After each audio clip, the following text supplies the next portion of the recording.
So, monarchy and prime ministers, what does that relationship look like? Well, that is explored in Valentine Lowe's new book, Power and the Palace. He wrote Courtiers a couple of years ago, and this is sort of his follow up, you could say, or a different vein of how the monarchy interacts with the government. And his exploration of especially Queen Elizabeth and Queen Victoria is so enlightening about how we see the royal family today and the soft power that they exhibit. We are going to get into all of this as I ask Valentine Lowe about his latest books. But if you guys haven't been to Royal News Network before, my name is Brittany. I do provide compelling royal commentary, so please hit that subscribe button.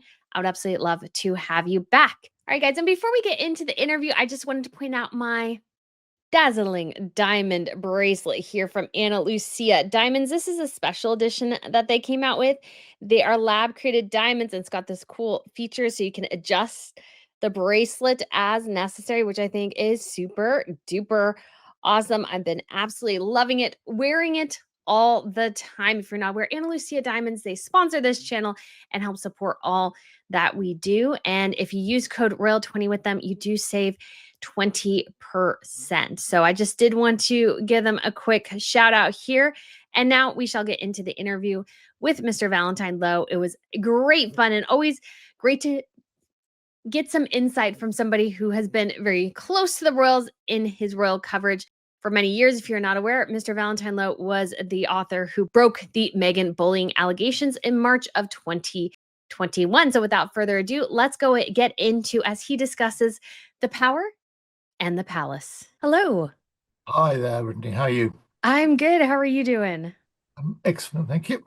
Yeah, thank you so much for joining me. Obviously, you worked on Courtiers a couple of years, or Courtiers a couple of years ago, and I was curious what made you want to focus on this particular topic because you talked in the book about how you went through the relationship between the palace and the people who advised them, but now it's the palace and the politicians. So, what sparked your particular interest in this book? A few years ago, there was a television series in Britain about Victoria, written by Mm. Daisy Goodwin, starring Jenna Coleman. And I also read one or two biographies of Queen Victoria. And I became fascinated with the idea that here was this very political sovereign. I mean, she really did meddle in politics, Victoria. And then you Mm. fast forward to the late Queen, Elizabeth II, who went out of her way to have no political role at all, certainly not to interfere in politics. And I thought, how did we get from there to here? Because in that intervening period, no one wrote a new rule book. There were no new rules instituted about how a sovereign should behave in the political arena. And I just wanted to understand Mm. how we made this transition, how we got from there to here. Mm. Yeah, because I found it really fascinating how I think in the very beginning you talked about how in some ways, obviously Queen Victoria, yes, she meddled in politics quite a bit, and Queen Elizabeth gave up a lot of it at the end. And it's kind of interesting because almost there's a bigger, you could say, emotional attachment to the royal family because they're not mired in politics now. They're more, the face, the family of a nation in the way they even weren't before. Yes, they fulfill far more the sovereign fulfills far more the role of head of nation as well as head of state.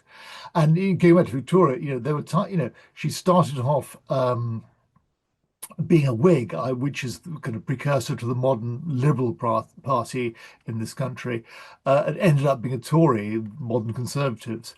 But she was very clearly identified with her politics, and people, reacted accordingly. Some people used to very much hate her politics.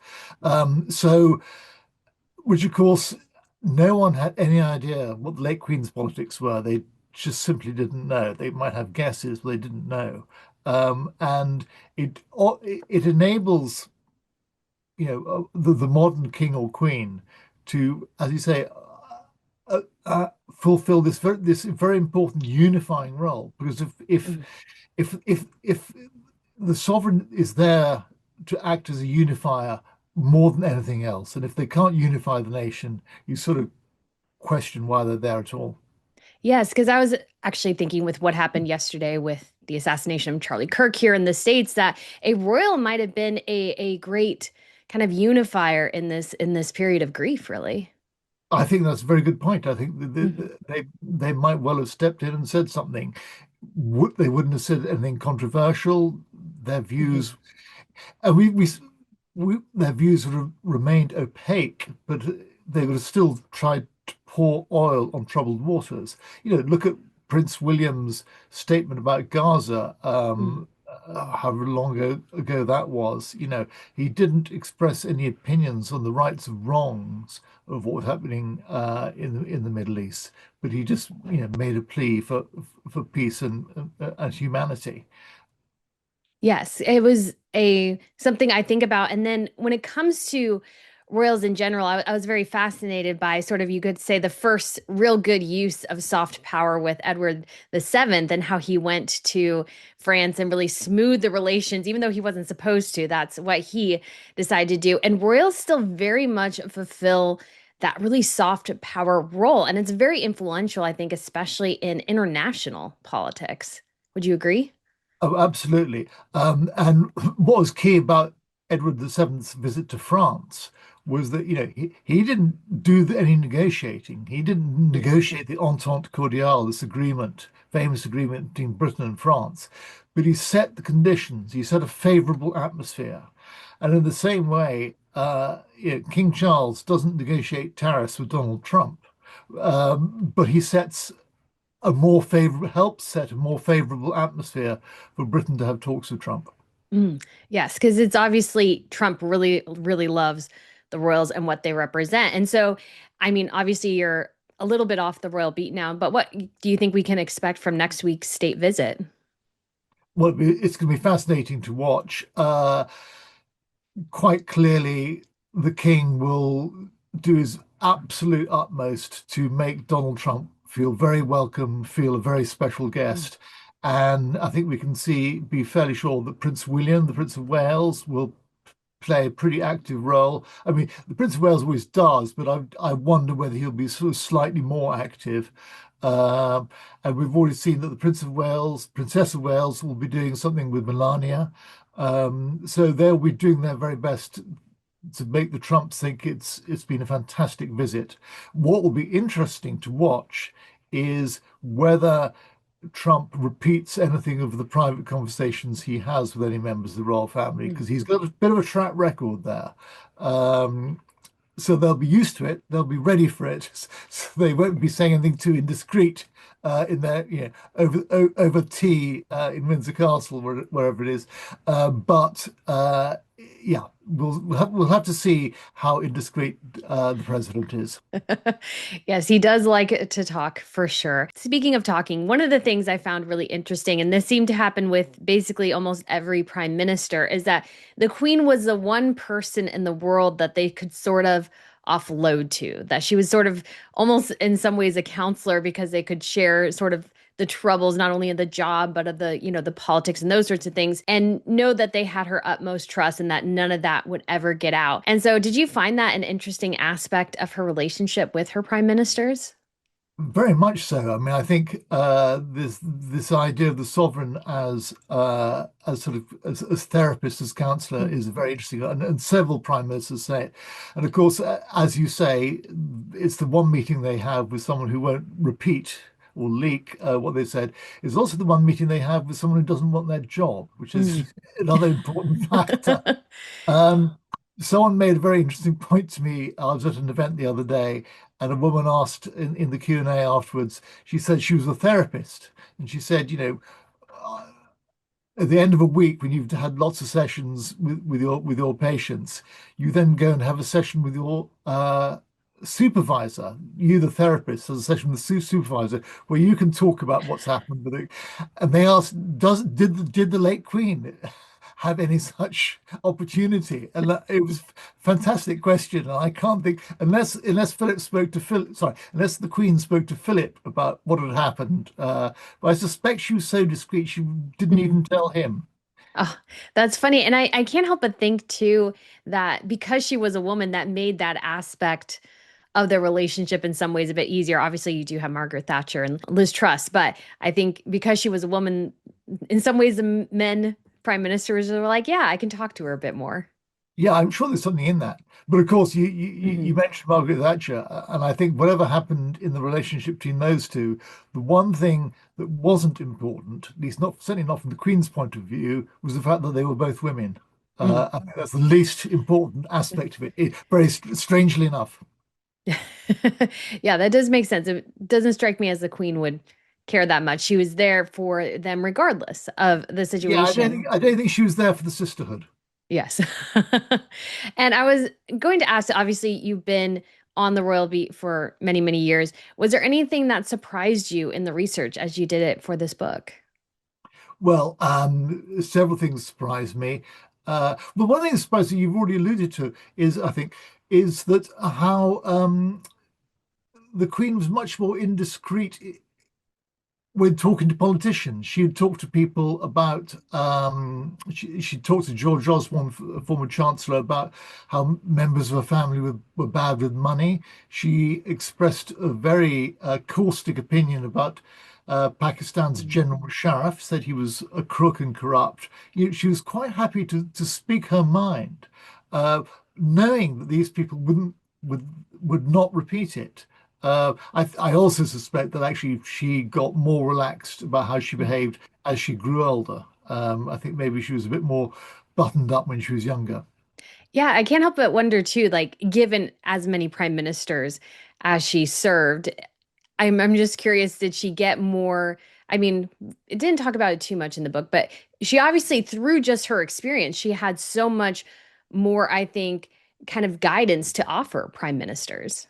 Yeah, I think this is something the Prime Minister say. She was able to say that when a situation came up that, oh well, that's quite interesting because a similar situation came up 25 years ago when this was going on, I think it was a very good. She offered a very good historical perspective on things. Yeah, and I thought it was really interesting, especially that really close relationship between George VI and Winston Churchill and how they met basically every day, even during the war. And how important was it, do you think, to have that such close relationship between the Yeah, prime minister and the king? I think their the closeness of their relationship and their weekly lunches was very important. Mm. Uh, I mean, initially, George VI was quite wary of Winston Churchill. He didn't want him as prime minister. He wanted someone else, but he didn't have much choice in the matter. Um, and what's fascinating is that the king, George VI, was privy to a lot of war secrets. I mean, Mm. Churchill used to send him absolutely top secret stuff. He knew more about the atomic bomb project than the Deputy Prime Minister, Clement Attlee, did. And I think once surprised towards the end of the war when the bomb was about to be dropped, surprised the US head of the Navy with how much he knew. And also he was privy to um, the secret about how the Allies wanted to deceive the Germans about where D-Day was going to happen.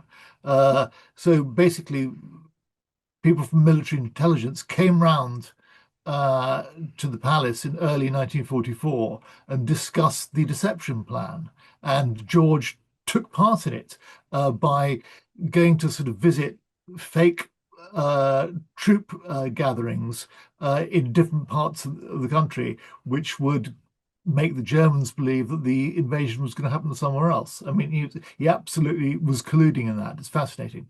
It is because you can't help but think, or at least I do, that, you know, I mean, it's definitely with Elizabeth, it was more of, you could say, a ceremonial role, but to entrust such top secrets to King George, I mean, that was a risk in some ways.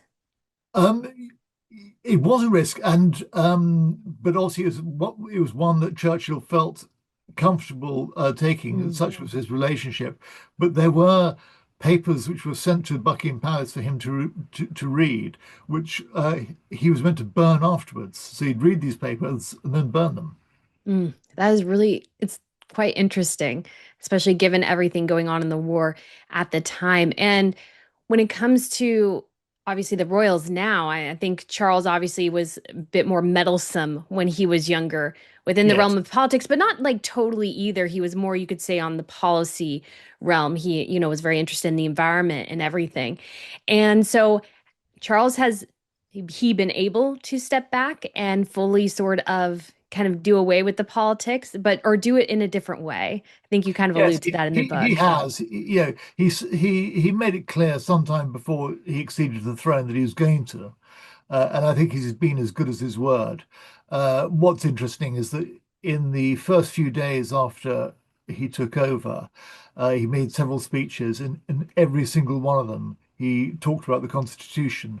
Uh, and that was his way of signaling that he was going to be a good constitutional Mm, king. So he doesn't make provocative speeches anymore. He doesn't write letters to ministers in the way that he used to, but he kind of does things. So there was one good example of that is he had a reception at Buckingham Palace for members of the Windrush generation. And your viewers might not know what that means. There's mm, people who migrated to Britain from the Caribbean in the sort of late 1950s. And there was a point when Theresa May was Prime Minister, I think, but when the Conservatives were in power, when some people of that generation were treated very badly, they were treated as if they didn't have a right to stay here, and it was a subject of much controversy. Anyway, Charles, as Prince of Wales, commissioned portraits of 10 members of this generation. Um, and when the portraits were finished, he had a reception at Buckingham Palace, and I was there for the the people who sat for these portraits and for the artists who painted the pictures. And he didn't need to make a speech. By doing this, he was saying, listen, you members of the Windrush generation, you're important to us. Your contribution to this country is valued, and he got that message across without saying a single word. yeah, that's really, really impressive. Yeah. And it's interesting to think Catherine and William as well, because particularly when it comes to their, you could say, projects homewards in early years, because I know Catherine a couple of years ago, she held an early years panel, and I think there was maybe one or two members of the government or something there. And there was, obviously a bit of talk of were they interfering in politics, even if it was very peripherally, you could say. So how do you think the Waleses are sort of handling this on their front? Because they do have obviously initiatives regarding homelessness and children could delve into the realm of policy. Yeah, I think they're handling it with great care. They're Mm, very, I mean, William is a different person from his father. And when before he launched his homelessness initiative, he took care to have meetings with ministers to make sure that he wasn't intruding on policy in any way, he wasn't doing mm, anything that would be unwelcome in any way, shape whatsoever. So yeah, he wants to make sure he doesn't put a foot wrong. mm.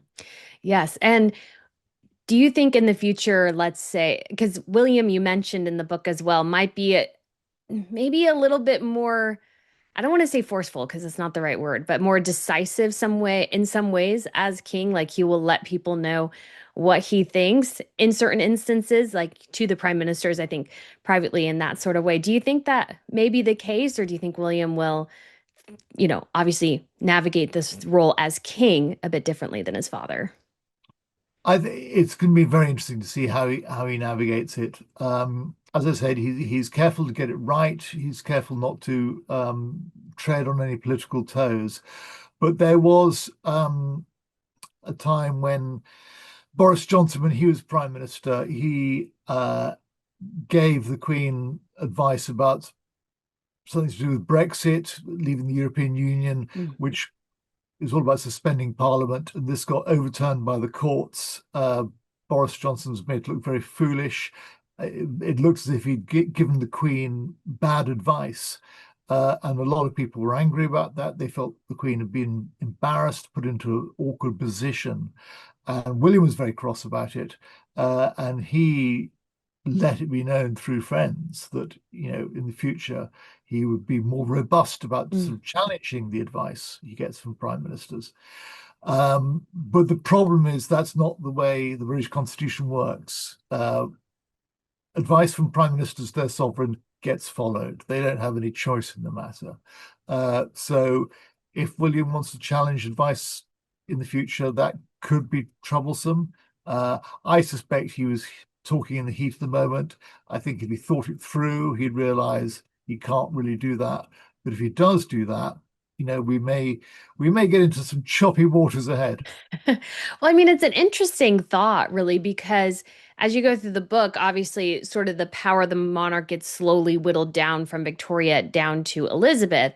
And Yeah. Elizabeth, in part, maybe because of her youth as well, sort of wanted to take more of a passive role, you could say, as queen, in terms of she didn't really want to interfere at all compared to her predecessors. And Yes. so, obviously, it is something that maybe is tangible and can move because obviously the Constitution in the UK is it's not officially written down in terms of like one single document like we have here in the States, but Yes. something that's Exactly. sort of living and can change. Yeah, it is living and can change, but I think it only ever goes in one direction. Mm, I don't think the royals are ever going to wrest back any power or influence. mm, And it'll be fascinating to see how it develops. Um, and yeah, it develops in all sorts of ways, partly because of big political factors, big political influences, but also the personalities of the people involved. And William is a different personality to his father. He's more cautious. He thinks things through. He's also capable of being quite stubborn and quite obstinate. mm. Yeah, I can definitely see that for William. And I'm just curious, do you think the Queen, I mean, this is can't really say for sure, did she make a mistake sort of whittling down the role of the monarch and how she decided to pursue her role, or was she correctly moving with the times? I think she was correctly moving Mm, with the times. Um, in two ways. What one is in terms of what the country wants, and also in terms of ensuring the long-term survival of the royal family. Because what we're faced with in this country is declining support. It's yeah, it used to be the support for the monarchy used to be one of the great sort of steady things in British public life. It wouldn't change over the decades very much, but in the last, I don't know, say 20 years or so, it's definitely fallen off a bit. And a lot of people talk about how the support amongst the young has reduced. I mean, I think the young were always more skeptical about the royal mhm, family, the older generation, and people change their views as they grow older. They perhaps can see the value of institutions where they hadn't done when they were younger. But I do think it's possibly a long-term challenge for the royal family, the sort of dying off of support. And the Queen did absolutely the right thing in how she behaved to at least try and stave that off for the moment. mm. Yes, and when it comes to, you could say the survival of the future of the monarchy, I envision William kind of pulling back even more some of the pomp and ceremony that's generally part of the royal family. And they do have to adapt in order to survive. We've seen this in a lot of other European countries as well. And do you think the monarchy could overcorrect there in that particular situation? Because obviously part of what makes the monarchy is all the pomp and ceremony and Yeah, circumstance and I all mean those that's sorts of that, that's things. that's a really interesting question because William has definitely signaled that he'll do things differently without it being absolutely clear in what way he'll do things Mm, differently. And I think there was a very interesting insight into the relationship between the monarchy and the government at the time of the coronation. So we had a cost of living crisis in this country, and the palace was very worried that anything too ostentatious or lavish would go down badly. So they presented a plan to the government, which one senior minister said described to me as being sort of royal wedding plus. Um, and the government said, no, actually, it's okay. We think, you should have a bit more of a proper coronation. So sort of go for it. Don't be absolutely crazy. Don't be stupid. Don't be Mm. ridiculously extravagant. But you can do more than you've suggested here. And I thought that was interesting. The government sort of read it in a more optimistic manner, in a more optimistic way to the way the palace did. But of course, the thing about the coronation is interesting because I think that, a lot of people don't want to see a lavish coronation. A lot of people don't really want to see a coronation. But the ones who do want to see it uh, want to see it done properly. So, in a way, I think they were quite right to go for it a bit because people who aren't interested or who are opposed to the existence of the royal family, well, they simply wouldn't be watching their television that day. So that's fine. You've lost that bit of the audience anyway. But the people who are bothering to tune in uh, want to see it done properly. Yeah, that's a great point. I was in the crowd on the Royal Mall that day, and unfortunately, obviously we could hear some of it, but couldn't see it. But I did want all the pomp and ceremony and all the Yeah. craziness of it because that is what it is. And some royal families have really pared it down. They don't do even, I mean, Britain is the last country, as far as I'm aware, who does an actual coronation because it has the religious component to it. Yes. Yeah. And do you think this is just not totally related to the book, but an interesting question nonetheless, because obviously William in some ways is not super as engaged in the church as his grandmother or really his father. Do you think in the future we could have a King of England who is not head of the Church of England? Yeah, I mean, you hit on something that's I think it's a real live issue that William does not go to church very much, and yet one day he's going to be the supreme governor of the Church of England, and how that works out, I don't know. It's not something I've written about, but I think it's a fascinating thing to watch out for. Yeah, that's one of the things I'm really interested to see what happens. And so when it comes to William, obviously his initiatives, you could say, are more a little more policy in a way like his father. And do you think he'll still be trying to engage in some ways when he's king or even now? Engage, sorry, engage in what way? Sorry. Like engage in what way? Like, obviously homewards, not really influencing government policy, but they could use his research or Catherine's research in early years to initiate certain policies for sure. Yeah, I think that's interesting. I think, like his father, he will when he's king, he'll step back a bit from kind of day-to-day involvement in that kind of thing. But perhaps not. Perhaps he'll change it. And if he does change it, it'll be interesting to see how that goes down. Yeah, and given that you've covered obviously the monarchy and the people who advise them and the monarchy and the politicians, do you have a book in the future that you're looking towards writing that maybe goes along with the similar theme, the monarchy and the people, or something to that effect? There might be another book coming up, but you'll find out in a while. Okay. I'm sure that's obviously a process. And when it comes to the Republican movement, like you've said, and I've been aware that it tends to be growing, and Charles is not as popular a figure as his mother. And based on the book and the research, and obviously being a royal journalist for many years, do you think the monarchy will be able to survive? Uh, the answer I always give is I think it'll be here in 50 years' time. I have no idea whether it'll be here in 200 years' time. Mm. Yeah, because it all depends on how things obviously the countries in the world can change quite quickly in a Yeah. day. And so we don't know what that future might be.